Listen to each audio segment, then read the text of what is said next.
Mike's on Mike, a conversation about politics, government, and Jacksonville, with 50-year opinion leaders Mike Hightower, Mike Tolbert, and award-winning broadcaster and longtime political observer, Mike Miller. Welcome once again to another episode of Mike's on Mike. I'm Mike Miller. Mike Hightower is with us in studio. Mike Tolbert's back at the remote studio.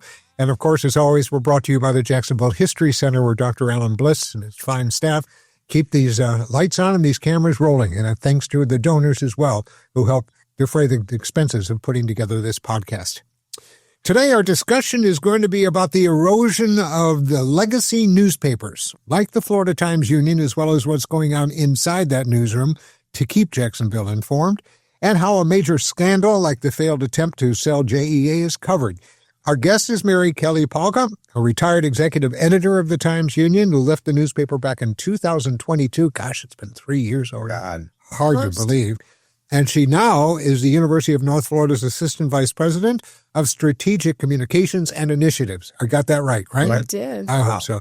Mary Kelli, by the way, is the first woman and the first Jacksonville native to lead the Times-Union, which she joined as a cub reporter, or maybe it's a cubette because she's female, back in 2003. And Mary Kelli, welcome to Mike's on Mike. Than's for having me, guys. Great to have you there. For those of us that remember when you came as a cubette, I guess. And though I'm reluctant to say this, Mr. Tolbert, kick us off. Now there's an old curmudgeon for you. Well, you'll be really reluctant when I get through. Hey, Kelly, it's really good to see you again there, Kelly. I appreciate you so much. You know, it was the Times-Union that brought me to Jacksonville in 1969 as a political reporter to cover consolidated government. And I often think about my newsroom back then. It was just packed with veteran journalists like Jesse Lynn Kerr and Franklin Young, Hank Dram, Bill Swicegood, Judge May, and Bill Castells. For a Jacksonville newbie like me, the institutional knowledge around me was so abundant. When you joined the Times-Union in 2003 and went into that same newsroom, what was it like for you? Well, it was still thriving. When I got there in 2003, there were about 150 people in the newsroom. Wow. So think about that for a second. Jesse Lynn Kerr was still there. Out of all the names that you mentioned, Mike, that was the one that was still there. She sat, so I sat in an area, think of this, and because you guys know all these people's names. Jesse Lynn Kerr sat over here. Paul Pinkham was right next to me. Matt Gowner on this side of me. Oh. Jim Schottler, Steve Patterson across from him. Like, I could just go through the list of people. It was just an incredible place to be. I started in journalism in North Carolina at a small paper where I covered cops and courts. And then I went down to the Naples Daily News where I was in a bureau and covered cops and courts. And so they asked me to come up and cover the mayor's office. So it was a really new thing for me. And to come into this newsroom, it felt it was a bit overwhelming. It was daunting. Like you're sitting around these incredibly smart people, but it was very helpful for a young reporter in a new beat. So we all understand the city of Jacksonville is huge. My job was to cover the mayor, which is the mayor's strong form of government. It was a lot. And I had people like Steve Patterson who were helping me. Part of this was just like daily stuff where you'd ask questions. And Matt Gowner and I were partners and he covered the council. He was hugely helpful. And then when I was doing the first budget, I don't know if you guys remember, John Payton took office soon after I got there. Delaney was at the end of his last 6 months. I came in January. And so we were working on the budget for John Payton's first budget, and he brought Walt Bucells over from JEA. And this is, this financial guru, and I'm so in over my head. It's I have no idea what I'm doing. And so I went to Steve Patterson and I said, you have covered this stuff for years. Please help me. And he was such a huge help. That is the newsroom. It's still that newsroom today, just far smaller. Steve's still there and he's still helping other reporters and he's being helped by other reporters. But that is really what it was back in the day. It was, you couldn't find parking. One Riverside Avenue, that parking area in the back there, people were parking on the grass and we get tickets because they were parking enforcement. It was a thing. It's kind of funny to say today because everybody's what? it was different. We could travel. They sent people to overseas with military troops. Mark Woods and I think it was Bob Self went to New Orleans after Katrina. It was just a lot of vibrancy, and we were able to cover every aspect of Northeast Florida, I would say. Because of that number of people, you had full staffs in every area. So I was covering the mayor. Gellner was covering city council. David Barrowline was covering the independent authorities. Steve Patterson was doing projects in all of those areas. I'm sure I'm missing somebody else in that mix. That's just government. Mm-hmm. So think of that for the moment. And then you had people covering Clay County, St. Johns County, the beaches as their own entities. You had, education. There was a time there were 3 education reporters. You'd have 2 in K-12 and you had higher ed. So it was robust. It was tons of news. Never a shortage. Well, I was just thinking when you said 203, when you did the budget, if I remember correctly, Mr. Tolbert and I were involved with Peyton at that time. We both were involved with the campaign. If I remember, I think Mr. Tolbert helped Mayor with that budget address, if I remember correctly. So anyway, glad to have you. Listen, as editor of the paper during this time, and you were talking about, I'm still trying to get my head around 150 people, the parking for 150 people, but you went through 2 changes in the ownership. And I don't think a lot of people who have moved here understand 2 changes in the ownership. That must, which we want you to talk about. So you went from 1 Riverside Avenue, which now are gone, to building condos, whatever. And then you went to Wells Fargo building. But the paper continued to cover big stories, even as your staff grew smaller and smaller. Take us inside the newsroom when you were editor. Help us understand what it was like to get the paper out. Now, get the paper out, but you also have it digital. Kind of, it's probably a terrible analogy, how the news sausage was made. How'd you do that? Even though the staff, you went from 150, but when you were editor, what was it? And then by the time you left. So the sausage was smaller? Yeah, the links were a lot smaller. The sausage to be made, but not as many people to help make it. Okay. Take us inside. So tons of questions in there, Mike. Yeah. You just put it all together. Yeah, you go. Here's your breakfast. So back it up for a second. So I'm a reporter for years. I leave, as many other people did, by 2012 is when I left. By that point, we were already getting really small. Mm-hmm. And I came back as the investigative editor in 2013. So 1 year later, I went to UF Health for 1 year and I was a writer. I don't know if you guys remember that. But when I was gone, there was a new publisher that came to town, a new vice president, like the top folks changed. Frank Dunton was still the editor. A lot of the top people had changed. And Marilyn Young was the managing editor. And she came and asked me to come back because Mark Nussbaum really said, I see a need to rebuild. Because we had lost so many people. Yeah, the recession, remember? I mean, we just had a lot of things in the economy that happened. And newspapers in general were feeling a lot of that.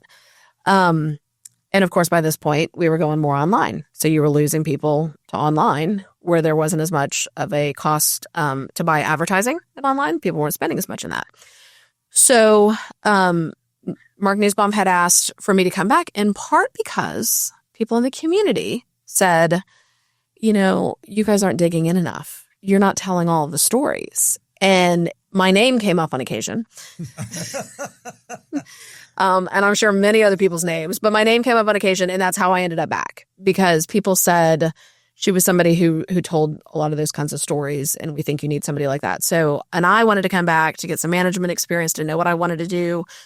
And 6 months after I got back, Marilyn left the paper, the managing editor. She left 6 months later. I didn't really have time. Like, we weren't really fully grown as an investigative unit. So I had no experience as an editor. And that day that she said she was leaving, they said, can you help the reporters? And so I was thrown in the deep end with zero management experience, or 2%. And so it was really, for me, so first I was a local editor, and then I was an assistant managing editor, and then I was named editor at the end of 2016. I started in 2017. So I got back in 2013. By the beginning of 2017, I took over as executive editor. And really, just during that time, it was about trying to rebuild the investigative watchdog journalism aspects that we needed, the great storytelling that the Times-Union was so good about. And to do it, so I'll go through some numbers. So again, I told you about 150 people when I got to the paper in 2003. In 2013, we had about 100. These are not exact numbers, but that's my recollection, around 100 by that point. By 2016, when I was managing editor, 85. By 2017, 56. Wow. Good Lord. By 2019, which is a big year that we'll all talk about in a little bit, 26. 26. From 150 to 26. Yes. That's about where we were. Still publishing 7 days a week. I mean, still publishing 7 days a week, but telling huge stories, right? In that time. So just an incredible amount of work in the way we did it. And I know we'll talk about some of those individual stories in a little bit, but what we did was be very intentional about what we were trying to do. So you have so many people at the Times-Union who had spent years. I mean, Mike Tolbert, you know this better than anyone. Like you feel this great responsibility to cover everything. But at some point, a lot of what people could access is online, and they don't need a daily paper for every part of it. What they needed the daily paper for were the things that they could not on their own get access to. So some of that was public information that maybe was hard to reach, a little hidden. Some of it was making sense of really complex issues like pension reform. There were a lot of these kinds of things that we needed to be able to do. And to do that, we had to just clear the decks and say there were some things we can't do. So we said no. I said no a lot to the reporters who felt a responsibility to do certain things that I said, you're going to work yourself to death. And as we kept losing people and people kept saying, how are we going to do all of this? I can't do 3 people's jobs. I don't need you to do 3 people's jobs. Some things we just can't do anymore. And we made really difficult decisions, but you can understand why. And the reason a lot of these changes were happening was because of that ownership change. So I was named editor. Again, I started January of 2017. Found out in the summer, I was on vacation. And I found out we were getting sold to Gatehouse Media, which owned tons of papers, many small ones. They had some bigger ones, but mostly smaller papers throughout the country. And you can see where the drop was. So we were probably downsizing in preparation for that. And then some of that as it started. So down to 85. Then the 2017, we continued to downsize. They would continue to consolidate. So the copy desk disappeared. We didn't have a copy desk in the same way. They would have one copy desk and it would handle newspapers throughout the country. Wow. But that was not, I mean, that's the newsroom part of it. But it's the same thing when you look at, HR and finance and all these other pieces of a newspaper and of a business. Think of all the things that you have in a business that would consolidate a lot of those things. And that is how they saved the money that they needed to save to pay the investors that they needed to pay. So we just kept getting a lot smaller because of that. And because of that, we could not possibly cover everything anymore. Yeah. Nor did we need to. And you're going to ask me a little bit later, a little bit more about kind of that future of journalism and where it is. But I wouldn't say, I mean, to me, I think a lot of people compare and confuse the Times-Union and think, is it dying? What y'all are thinking of as a newspaper that is still out there and still doing what it needs to do. What I think about is the news organization.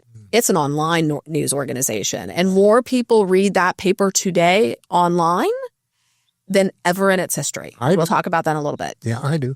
Well, I mean, I'll give you actual numbers. It's big. One thing that kind of surprised me a little bit, and that is I had always thought that the classified section of a newspaper was a cash cow and that so much revenue was generated. Do you remember when that actually went away and why did they make that decision? I mean, those were 200 little bitty ads that everyone was paying for in order to have those 3 lines or 4 lines of paper. So think about it. And I now don't remember every name of every company that, started. But if you wanted a car, it used to be, if I wanted a babysitting job back in the day, I would go to the classifieds, right? I grew up in Jacksonville. So not when I was the editor. Okay. Just to be clear. I would go back to those classifieds. there are all of these online job portals. If you want to buy a car, you could find those online. If you wanted to sell something, you'd go to eBay back in the day. And now there's many other things like that. Mm-hmm. There were many other ways for you to do it because now you had your phone in your hand. It was a computer. Yep. So you didn't need to go to a newspaper in the same way. So it's not because the journalism wasn't incredible and important. Right. Here or across the country where newspapers have had similar fates to ours or far worse fates where they don't exist anymore. It isn't because of the journalism in most cases. And those local papers, they're very similar to ours where they were giving this vital information to a community. You just didn't need everything around it if you could get it online because that's how most people were operating. Yeah, the assumption there, though, which I don't have, the intelligence is I can't do anything on my phone. So, which there's still a paper. Yes. So therefore there is still a paper. And for those people who prefer it, a lot of people also still prefer, the puzzles in there. Many people just prefer it that way. 100% get it. I would get the paper delivered to my home, but I would have read it before I left the house. And I would just, it would go recycling or, would give it to the next person. It's not because the paper wasn't valuable. I literally had already reviewed the whole thing as the replica. Let's talk about a couple of the stories that you alluded to a little bit earlier, Mary Kelli. As editor, you oversaw the coverage of former Congresswoman Corrine Brown's ties to that fraudulent charity. Of course, the efforts of Paul Zahn to try to sell JEA. Again, to use Mr. Hightower's words, take us into the newsroom and tell us how difficult was it to do those particular stories, because that took a lot of energy, a lot of blood, sweat, and tears to get what was needed in order to communicate that with the public. So to prepare for this, because I knew those were the two cases you were going to ask about, thought you'd all find this interesting. In 2016, Matt Shirk lost election. Yes. We did a bunch of coverage up before then. Since then, he's been disbarred. Corrine Brown lost election. She was convicted the next year of fraud, and that was overturned, but she ended up pleading to a smaller thing. Katrina Brown in 2017. That's right. We started investigations, and by 2019, she and Reggie Brown, not related, were convicted. Both got prison sentences. And then, of course, Aaron's on that. Most of that investigation was between 2018 to 21, 22, and he was found guilty in 2024. So we didn't just, there were so many things going on. And the way we did those, again, was making sure we cleared the decks to allow people to do the journalism that they needed to do. So we get back to Corrine Brown. That was literally one night I got a call. I wrote a comment about this one day, which is probably how I can remember it so clearly for this part. But I get this call and somebody says, Congresswoman Brown was at a Bono's and somebody served her subpoena. It was the feds. And that's pretty much all they knew. And so I called Nate Monroe, who, by the way, was my second hire when I became an editor back in 2013. Chris Hong, who was my third or fourth. He was soon after. And Steve Patterson. And it was this incredible team. So right again, Steve, I've mentioned before, he was such a huge help to me, huge institutional knowledge, really good with elections related data and everything. Like he just already knew a ton of this stuff. And then you had Chris and Nate. They came in kind of fresh new ideas, but they'd already been proven themselves in other places. And it was really just about digging and trying to connect the dots. Nobody handed us the story. The first story about the charity that she was accused of misusing to her own benefit was something that they pieced together through public records, just digging and truly trying to connect those dots. It's not an easy thing to do. It's incredibly time consuming. I know sometimes people thought that I was a nut for continuing some of those investigations and keep going. But to me, there's a kind of journalism that you do, and journalism in general is incredibly important, and all the ones I'm about to mention are, but you do the things where it's reactionary. Something happens and you follow it. And it's a standard thing. Pretty much everyone can do that if they have some good experience in journalism. And then you have it where you go in a little bit deeper and you're trying to connect some of those dots more watchdog, and it is a key thing that we did at the Times-Union. And then you really dig in, and it's more investigative. You are really you are digging up these details that nobody wants anyone else to know about, and they catch the attention often of government. Mm-hmm. In that case, obviously the feds already had an interest in her. But in many of these cases, we were the first ones to write about a lot of these types of issues. So it was just focusing in, putting incredibly talented people on the team. They were so dedicated to being right. There's this thing where you're like, I want to be first. And I used to always tell people on election night, I was like, I don't care if we're 20 minutes after everybody else and naming somebody, this is the person who won. I don't ever want to be wrong when we push that out. I want to know when you went online. Well, you carried that Harry Truman newspaper. Right. Except think, Mike, instead of it being a newspaper, it's often online in the moment. It's the news alert, right? It's the social media post. Like it used to be when I was back in the day, you had all day or however long you had before you finish your story in the evening, going late into the evening. And it appeared the next day in the paper. Today, journalists are expected to post those stories within minutes. And my thing was, we're only going to post what we know. And if others are ahead of us a little bit in that like immediacy, because I think even on the subpoena, somebody else had that story before we did for the first thing saying she was served. That's okay with me. I wanted to be right every time. I wanted to be 100% sure. And just, again, kind of connect those dots. And that is why I was just so proud of the team at the Times-Union, because they were just as concerned about that as I was. Yeah. Let me just follow up, and then I'm sorry. Considering the diminished resources that are now at the Times-Union, both in reporters, budgets, and everything else, could they do another story like Corrine's at this time with the present staff? Would they be able to allot that much attention to one story? And then what would be sacrificed if they did? I say yes. I think that they are still equipped to do that. Good. I really do. So Steve Patterson is still there. We'll talk about JA in a little bit more in a minute. David Bauerlein, who was a big part of that one. He was also the person who was writing about Katrina Brown earlier. So, you can kind of go through these. Mark Woods is still there.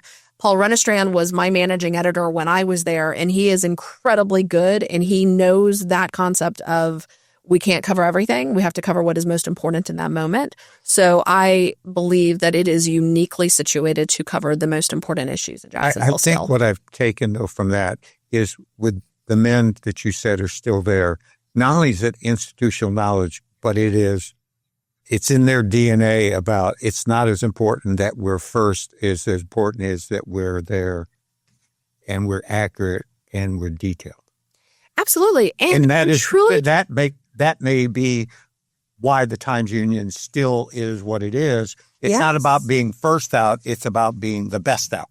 Absolutely. And truly giving people an opportunity to explain. Yes. Do you know how many times, and when I returned to the Times-Union, I remember having a conversation with a new VP who had come in, and I was debating on whether or not I wanted to go back. And I was like, listen, there's going to be times I'm going to spend hundreds, if not thousands of dollars on public records. And hopefully this will not happen often because I hopefully have good tipsters. But there will be times I will spend time on research and reporting. And at the end of it, I will say, I don't think it's a story. I don't think that happened. I think that was a bad tip. Maybe there's another story that I find in that path. Maybe there isn't. But you have to be able to say it is not about, you're not trying to make someone look bad. You're trying to get to the truth. And the people at the Times-Union are 100% still dedicated to that. I just named the people who were involved in these particular stories. Still there, names that you're going to remember.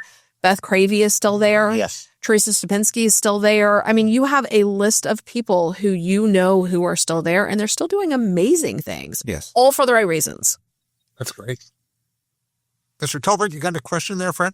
Yeah, I want to go back to the incredible job the Times-Union did on the JEA scandal. Yeah. Of course, we've talked about Chris and Nate, and I'm sure, as you already said, there are a lot of people who were involved besides them. What were your I know you have morning meetings over there. What were your morning meetings like? And share with us what Chris and Nate did that really made a difference? And was there a time that you ever thought we're going to pull the plug on this and not move forward? I'll answer the last question first. No. Yes, glad. Yeah. Never. So first, I think everyone kind of envisions the morning meetings as these TV things where like a lot of people are around and certainly, and when there were many more of us, it was a more formal thing. I'm from Jack's Beach. I'm more casual sort of girl. And we had more casual conversations. So in general, we would meet just for our daily stuff and editors would talk. Any reporter could come into that, but editors would talk. During the day, throughout the day, so the four people involved in the JA coverage were, as you talked about, Chris Hong and David Bauerlein were doing the straight news reporting. By this point, Nate had been made a columnist and Mark Woods was a columnist. And both of those were doing also reporting and they were giving commentary as a part of that. It was such a great mix. It was such a perfect team. Again, I kind of go back to the Steve one and Nate and Chris from the Corinne Brown time. But similar to this, you had two people who'd been there for a long time. Everybody a little bit different, right? So Nate and Chris were just dogged. I mean, they would be in my office every day throughout the day as they would learn things. Like there was no everybody kind of isolated in their own little world and competitive with each other or anything like that. It was fully team. They would come in and start talking it out and hashing it out. And as a team, people would say, what about this? Did we hear about this? And you really try to kind of pick it apart. I say poke holes to make sure something is bulletproof, right? So anytime we just try to think of it as if almost you were on the side of the person who was potentially doing wrong. So think of that for a second. Sometimes people just stop talking and they don't defend themselves, but there can be a defense. And so you truly try to start thinking, what could be the logical reason they did this that wasn't horrible? You have to ask yourself that. If they're not doing it well, they're not doing it all, or they're gaslighting you, which we'll get to in a minute. But you really have to do that. I learned that back in my time covering John Payton. There was a point where I had so many, stories that weren't maybe great for them that I thought sometimes they were just too quick to be like, yeah, we messed up. We shouldn't have done that. I was like, can we just check one more place to see if by chance you got it there? Like I was trying to think, where else might there be a reason for this? So anyway, it was a bunch of poking holes. Like that's what we did and just tried to build it. We had we did this for Corinne. I had a whiteboard in my office for Corinne. This was at One Riverside, and we plotted out what we were looking for and we added to it. And we followed that. We would go back in and be like, we didn't go back down this trail. What was here? Okay, that's not really a thing. So the same thing for the JEA.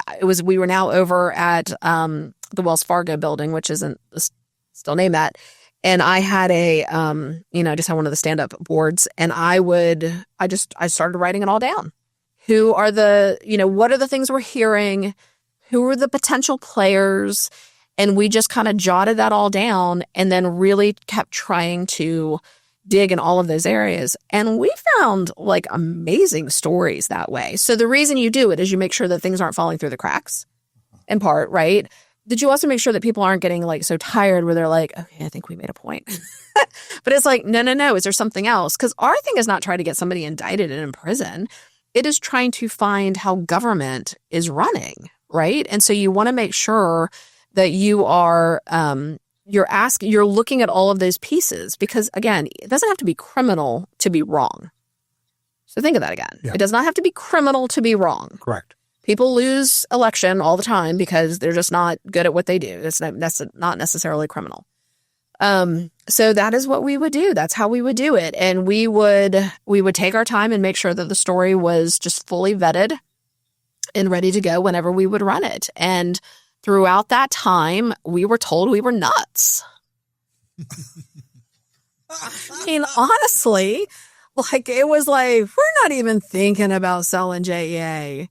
Oh, we're going to have this meeting and tell everybody now we might be thinking of selling JEA, but we're not really thinking of selling JEA. It's not really that. It's something different. There's times you're just like, are you hearing yourself? There was pressure, when I made Nate a columnist. There was already obviously the JA chatter, because that had all started years before. And somebody came to visit the office to suggest that maybe Nate wasn't, worthy of a column. Oh, thanks for your suggestions. We'll just continue on. Consider the source. Source considered. And even with that, I just knew, you know what you need to be doing. If we fear the people we're covering, we are useless to the public. It's true. As a journalist, if you fear the people that you are covering, you are doing a disservice to the public, in my opinion. I have two follow-up questions before we change lanes.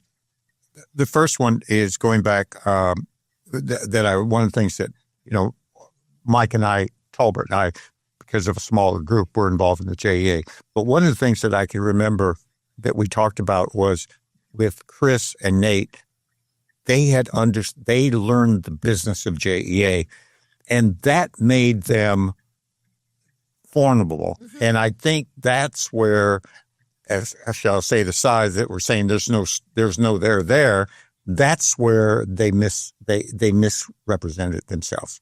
Nate and Chris had learned the business of JEA in whether that's their due diligence. To me, and to this day, I don't think there's ever been two reporters that understood that. The second question, so you agree with that? Those two, they were probably helped by Barrowland. Yeah, I was going to say in Barrowland too. They really did understand it, and that is the gift of this kind of journalism.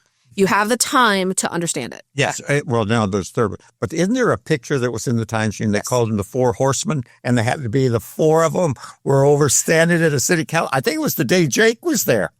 I think it might have been when Jake was there. Yes. In fact, if you look it up, you'll find it. You can share it. They're called Four Horsemen. We didn't call them Four Horsemen. Well, I did write a column over it because I said it was a great example of the journalism. How boring is that? These four guys who kind of looked a little bored in the moment. They did it. They were just doing their jobs. But they're sitting in a boring public meeting. That if it was with Jake, it was not boring. That was never. I know. But they all, think about it. Like most people wouldn't take $1,000 to go sit in a public meeting just for fun. Like you're not going to do it. It's not a glamorous job. It is tedious. It is about learning whatever you're covering. And again, it is not just in this. Like you can go back and over time find it for anything. Nobody knows no nonprofits like Beth Cravey. You can do this in any environment, and it is amazing to kind of watch. Again, courts and government, Steve Patterson, that is how they do it. That is how you do this. We have to wrap this up because we're running a little bit over time, but let me just ask you this question. Compare the position you're now holding at UNF with being the editor of the Times Union. Which one had more stress on a daily basis?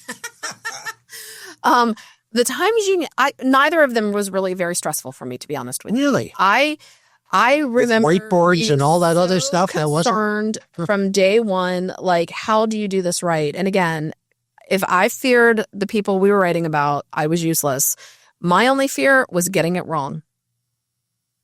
And so we had standards in place. There was a method to the madness. To anyone else, it might have looked like whatever. But to us, we knew we were right before we published every time. I slept really well at night. We weren't out to get anyone. We weren't being mean-spirited. We were literally just trying to show the truth.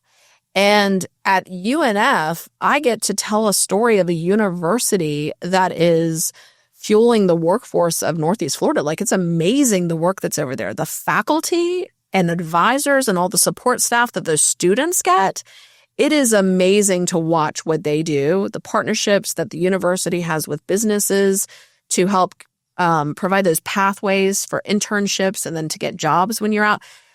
If you see some of the jobs that these students are getting early on in their careers because they've already had experience with help from these amazing faculty and then experience in the workforce, there's nothing stressful about that. It feels incredible. It's another service for me. I'll tell you one guy that I've grown to respect very well.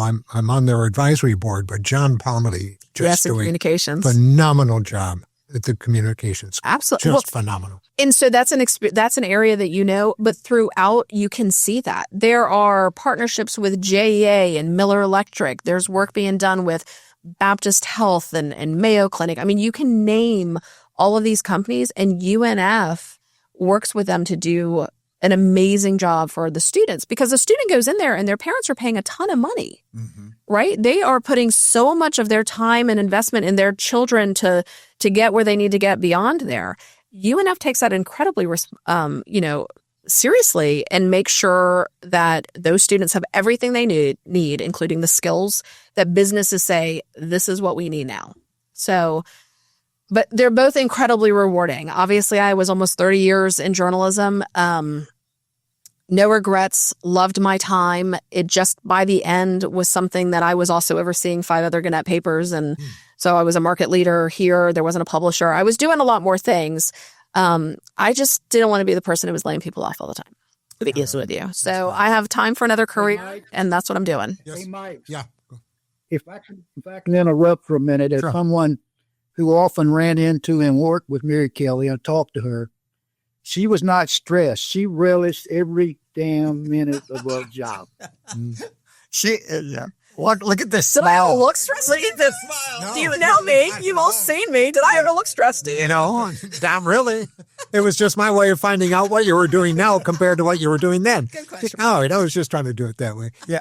We could talk for at least 2 more hours, so that means you've got to come back. Yeah. I would love to. All right. And after 5 times, you get a jacket, just like a Saturday Night Live. It's pretty cool. it. Well, real quick, though, I want to do this. I wanted to talk about, obviously, people going to journalism, not for the money. But my bridge to that was you don't go into it for the money. So real quick, why? But then the downside, were you there when at the end of the JEA, when the people involved with JEA were tracking Nate and had an investigator? Could you just real quick what that was like for you and Nate when you found out that they had spies following he and his wife? Yes. So that's chilling. When you Yeah. yeah. I don't think a lot of people really understand the magnitude of that. So there's a photo, and you can, do a Google search and you'll find this. If you say surveilled and Nate Monroe, there's a photo of him walking. I want to say at the time it was his fiance. I don't know if they were married.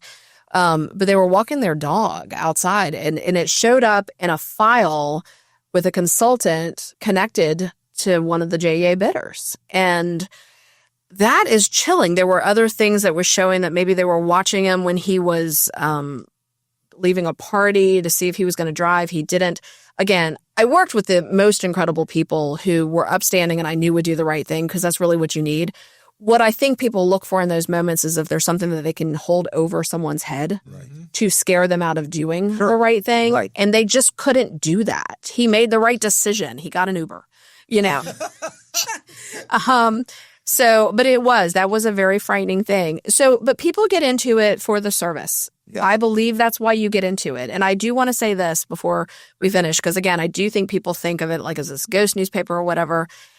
Well, they're a small crew that they'll hopefully continue to grow. And by the way, I'm not over there, so I have no reason to say this other than I'm still a huge fan, because that's what I am. I know I probably talked as if it was still mine. It's not. But I'm a huge fan of it.